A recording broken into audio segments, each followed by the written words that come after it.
Hello, welcome back to the channel, and this is a channel where we give you reviews, playthroughs, unboxings. We generally like to talk a lot of bollocks, tabletop gaming in general, and in this video we're going to be talking about a dexterity slash sort of social deduction game, but not quite. We're going to be talking about Voices in My Head, and in this game you will be trying to get the majority of discs onto this weird plate inside some geezer's head, and you'll be trying to influence the jury so that you will find this bloke either guilty or not guilty. So in this video we're going to be giving you a very brief overview of the rules, telling you what we do like, what we don't like. Then we'll come back and we'll tell you whether or not Voices in My Head is worth your time and bother today and in the future. So remember, if you're new here, then please consider subscribing to this channel. Hit the like button and all that YouTube bullshit.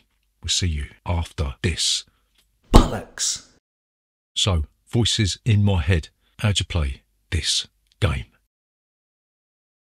So the first thing you're going to do is you're going to set up the board, right? It's a bit of a weird and wacky game, right? You're going to put the perspex trays into the bloke's head, and you put a plastic railing on each of these plates, yeah? Each player is going to get a roll card, and they'll put this face down in front of them, and one player will be elected to be the prosecutor, right? They're going to play it a little bit differently to the rest of the players. Each player is going to get 2 strategy cards. You're going to get some control markers and one of these little push sticks that you'll be using to push your control markers around the perspex plates, right? And the prosecutor will shuffle the story cards and draw one at random, yeah? So this game is divided into a number of phases. The first thing that's going to happen is the prosecutor will choose a trial card. They'll have a choice of 3, and what they'll do, they'll choose one of the trial cards and they'll push it so that it is slightly poking out in front of their screen. A bit like when you need a poo and a little tiny little bit of shit pops out your bumhole. This trial card will show the other players what locations of the bloke's brain are more likely to be useful to them, yeah? Then in the second step, players will deploy control markers to different sections of the plaintiff's head. First player will take a control marker and they'll push it so that their deployment stick thing will hit the rail, yeah? This reminds us of a game called Push a Monster, a little known kiddies dexterity game that we have actually got stuck down there somewhere. So it's sort of like a bit of a rip-off really, yeah? The prosecutor gets to do this as well, but the prosecutor never controls any regions, right? All the other players will be trying to maintain a dominance, a majority of control markers in a region so that they can do stuff in the next phase. Might be the case that when you deploy a control marker, you'll be pushing another player's marker off. If this happens, it is considered destroyed and you will place it face down in front of you, right? So once everyone's done their control markers, then you'll resolve the trial card. If there are any prosecutor abilities, and the prosecutor will resolve these first, yeah? Player that controls the region on the trial card will get to make a decision based on what's on the trial card. The prosecutor will give them an option. They'll choose one of the options and then the prosecutor will read what the outcome of that is and they will resolve it. And then what you do, you draw up a few cards. Prosecutor will get another trial card, and the player that controls the planning region will get another strategy card, right? Strategy cards are sort of game breaking things. They'll tell you when you can play it, and they'll basically give you some sort of way to break the game, yeah? So there'll be 2 stages in this game. When you get to the 4th trial card, you'll start stage 2, right? This is when things start to ramp up a little bit like after you've had your 5th pint. And after resolving the 8th trial card, stage 2 will end. Everybody will reveal their hidden roles, yeah? And you will reveal all of the influence tokens that have been placed on the jurors. Some jurors will have a lot of these things on, some won't. You will have guilty, not guilty, and undecided. Once you have revealed all of the influence tokens, you will remove like for like. So if you've got 1 innocent and 1 guilty, you'll remove them both. And if there's any remaining influence tokens, then that will be the decision of the juror. So once you've revealed all these, the game will end. You will determine the winners. If you've fulfilled the objective on your roll card, then you will be the winner of Voices in My Head. So what do we like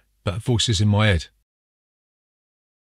So first thing that we really like about this game is the novel theme, right? This game is made by, I can't remember who it's made by now, Unexpected Games, and they have a history of making games that have weird and wacky themes, and this game is no exception. It does borrow heavily from Push a Monster. I'm not entirely sure whether Corey Konechka, the guy who designed this, had played that game, but it certainly feels like it, yeah? But the idea of trying to influence different regions of somebody's brain that will then allow you to make decisions during the flow of the court proceedings is quite a novel idea. The game is bright, vibrant and colourful, yeah? It's got a bit of a 3D element with those raised platforms. And it just looks absolutely fantastic on the table. They're taking their time to make sure that this game is aesthetically pleasing. And it just exudes a frivolous kind of vibe, yeah? And we really like that about this game. So the second thing that we really enjoy about this game is it's got a huge variety of different options as you're playing a game, right? Like for instance, each player is going to have a roll card that's going to give you an objective that you're going to have to follow. You might end up with the drama objective objective, and the idea is to get 2 or more innocent jurors all control 2 different regions on the geezer's head. Or you might have domination. I've got a gimp mask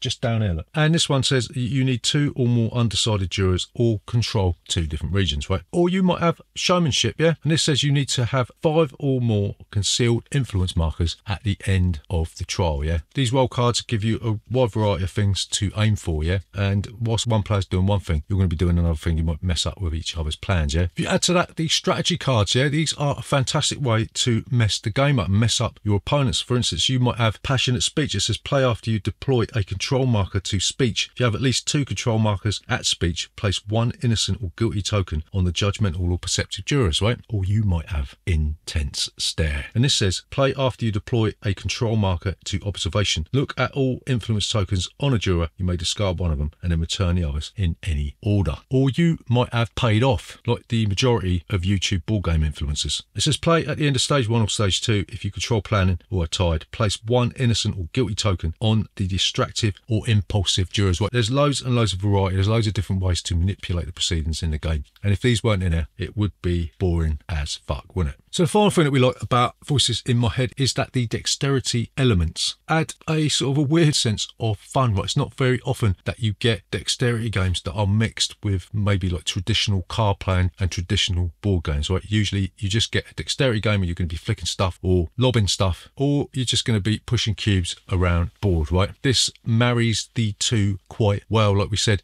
this does remind us of a kids game called Push a Monster. I'm not sure if Corey Konechka, the guy who designed this, had played that. It seems like he has played it and probably thought that nobody else had played it. So those elements do feel like a bit of a rip-off. But the fact that you've got a bit of take that, you can knock other players' control markers off of the platform, right? So you can stick a knife at the back of your opponents. The dexterity elements, whilst they are basic, and nobody ever follows the proper rules of control marker deployment, yeah? It still is a novel and fun way of implementing a bit of take that. So what don't we like about Voices in My Head? So the first thing that we don't like about this game is that it's not always clear whether or not you're making the right decisions. The reason for that is the game changes so radically every turn that there simply isn't enough open information to make informed decisions, yeah? Where the influence markers are more often not going to be face down and they change all the time, yeah? You're going to be playing them strategy cards to remove them or changing the order of them. Most of the time in this game, it's just a case of hit and hope, and that leads to a sort of sense of frustration with this game, yeah? You think you're on the right path, you think you're going to play this strategy card at a certain point, and then somebody comes along, knocks one of your markers off, and that strategy card is rendered obsolete. It's very difficult to make any sort of informed decisions or formulate any kind of strategy in this game. Sometimes you do feel like you are just a passive observer to proceedings, a bit like watching a serial killer in a mosh pit with a chainsaw. So the second thing that we don't like about this is the prosecutor doesn't actually do much. I mean, their role is basically just choosing a card, playing a few control markers, trying to knock them off, and that is basically it. They don't actually contribute much to the game, yeah? It's a role for the person that owns or knows the game best, right? The player that can teach the game is more often than not going to be the prosecutor, because you're not going to hand this role to a new player because they ain't going to know what the hell they are doing. So if you get handed the prosecutor, you're not going to have as much fun as other players. You're not going to be fighting for dominance of the regions. Your level of participation is basically just choosing a trial card, and that is it. So it sucks to be the prosecutor. So the final thing that we don't like about Voices in My Head, and this is the thing that really annoys me about this game, is that you have multiple winners, right? I hate multiple winners. I mean, it's bad enough when games go through all the tiebreakers and then they just go, well, if you can't break a tie now, then everybody wins, yeah? But this doesn't even have that. You can have multiple winners right at the end of the game, yeah? I don't want to share victory with anybody. I want to sit on top of the mountain alone, yeah? It might be the case that everybody wins this game, yeah? If you're playing with 6 players, you might have 6 bleeding winners. That is bollocks. It shouldn't be in it. There should be some sort of tiebreaker. Someone should end the game with the accolade of having the biggest ball bag. So yeah, shared winners, that is an absolute fucking no-no, and it does my nutting. So to summarise, is Voices in My Head worth your time and bother today and in the future? So we're going to say maybe, maybe not. This is a weird and quirky game that looks fantastic, but at the end of the day, it boils down to like a hit and hope scenario. There's too much hidden information at the end game for players to make informed and strategic decisions, right? You're not really going to have any inkling as to which of the jurors are saying guilty or not guilty. But having said that, this game is still a huge lump of chaos in a box, and as a result, it is still quite a fun hour and a half. So it's more a case of going along for the ride rather than reaching your destination. Yeah, so there you go. That is Voices in My Head. Remember, if you're new here, then please consider subscribing to this channel. Hit the like button and all that YouTube bullshit. See you next time.